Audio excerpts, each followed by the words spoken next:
हे बघ भावा, आत्ता आलो आहे गॅरेजवरनं, तो हातही बघू शकतो आणि पूर्ण जसा आलो आहे तसं इथं बसलो आहे. माझी ऑडिओ क्वालिटी ही खराब असू शकते, माझी व्हिडिओ क्वालिटी ही खराब असू शकते, पण मी एक गोष्ट देणार ती म्हणजे कॉन्टेंट क्वालिटी, व्हॅल्युएबल कॉन्टेंट.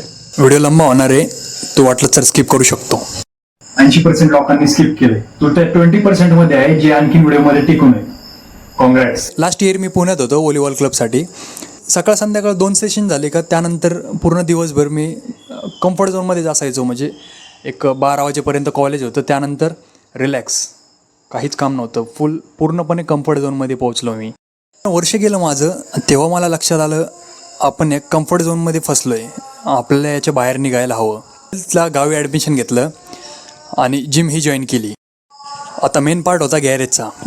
आता पप्पाचं गॅरेज होतं म्हणून मदत तर करावीच लागणार होती. घरी आल्यानंतर मग खूप बिझी राहायला लागलो मी. मग ॲटोमॅटिक कम्फर्ट झोन सुटलं माझं. पूर्णपणे मी बिझी, पूर्णपणे दिवसभर काम, सकाळी जिम. बॉडीतही खूप ट्रान्सफॉर्मेशन झालेत, भरपूर म्हणजे मला बदल दिसलेत आणि गॅरेजच्याही भरपूर गोष्टी शिकलो मी. त्यामुळं मग मी एक सिरीज चालू करतो आहे जिचं नाव आहे फिट 365, ज्यामध्ये मी माझं जिम रुटीन, डाएट, गॅरेजवर काय शिकलो या सर्व गोष्टी तुम्हाला सांगणार. आय होप मी सर्वांना इन्स्पायर करू शकेल. भेटू उद्याच्या डे 1 मध्ये, फिट 1.